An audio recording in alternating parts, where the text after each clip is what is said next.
Some of you may know that prior to my coming to the United States about 10 years ago, I served 15 years in the ranks of the Israeli military as a combat officer.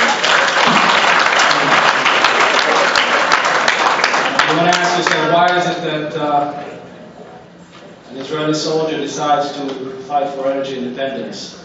I've seen the face of terror for many years. I've seen some of the worst aspects of terrorism way before 9/11.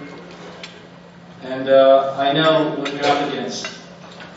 And I know that Israel can defend itself against all of this. There's one thing Israel cannot do. And this is something that you and me and all of Americans can help Israel do. And that is to change the geopolitical environment by breaking the yoke of our energy dependence, by breaking the control of oil over the world economy. The biggest threat to the future of the West, in my view, is the fact that 75% of the world's oil reserves are in the Muslim world. And this is the good news. The bad news is that the 25% of the world's oil reserves that are not in the Muslim world are running out twice as fast as the Muslim oil, the rate of depletion, that is. It means that in 20 years, roughly 20 years, and that is not God Luft, this is the International Energy Agency, in its last year's report, said that we are headed towards a situation that 95% of the world's economic well-being will be concentrated in the hands of 5 or 6 countries in the Middle East. This is where we headed. And as the Chinese once said, if you don't change course, you end up where you headed. We don't want to be there. We all understand what is at stake. We all understand what are the consequences of becoming dependent on oil as the only source of energy for transportation. Look at every food item on your plate. Traveled on average 1,500 miles from farm to plate on board 4 wheels and a fuel tank. 97% of our transportation energy is petroleum.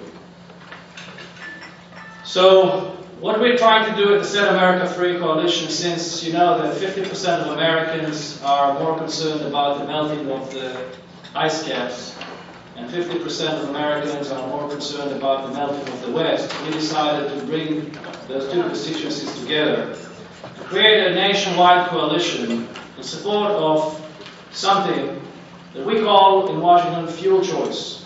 This is what we want all of you to accept as the fundamental principle behind the effort to get us off oil. What is fuel choice? Fuel choice is your right, your American right, to have a source of energy other than petroleum to take you from one place to another. You go to the grocery store, they ask you if you want paper or plastic. You go to a dinner, they ask you if you want red wine or white wine. You go to the Starbucks, they have 30 types of coffee that you can choose from. You go to the gas station, you have gasoline, and gasoline made from oil, and oil. And this has to end. Which is why it is critical, because every single car that we put on the road today will be on the road for almost 17 years. This is the life cycle of an American car. We cannot afford to put on the road cars that can run only on petroleum, because that means that we are locking ourselves to this dependence for the years to come, and we will continue to be dependent on all these regimes that are corrupt, dictatorial, and in some cases genocidal. And the fundamental principle behind fuel choice is to make sure that every new car sold in America can run on gasoline and something else. What is this something else? I don't care. Let the market decide. And there are many, many solutions out there. We don't need a Manhattan Project. A lot of people are talking about Manhattan Project. We don't need a Manhattan Project. Manhattan Project was about finding something that did not exist. We have the solutions today. We need a deployment project. We need to get the technologies that are already there, put them in the marketplace while we're working on better technologies. Just like my first computer was a Commodore 64, it was a very slow and loud computer. I did not wait for the Intel Centrino before I bought my first computer.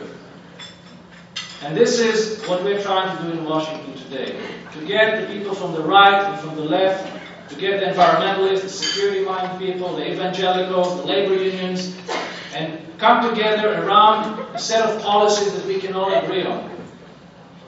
And this is what fuel choice is all about. It is your right, demand it from your elected officials, demand it from your future president and vice president. This is something that they owe you, because that's the only way to break the monopoly of big oil.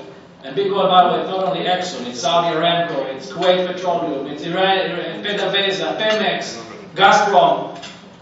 It's the only way to break the monopoly of big oil over the transportation sector. If we don't do this, the consequences will be horrific. And all of you understand this, otherwise we won't be here today. But I just want to leave you with one thought, since we have two gentlemen here who fought in World War II. This was a war that to me exemplifies exactly what we are up against. We are facing a war that is a multi-generational war against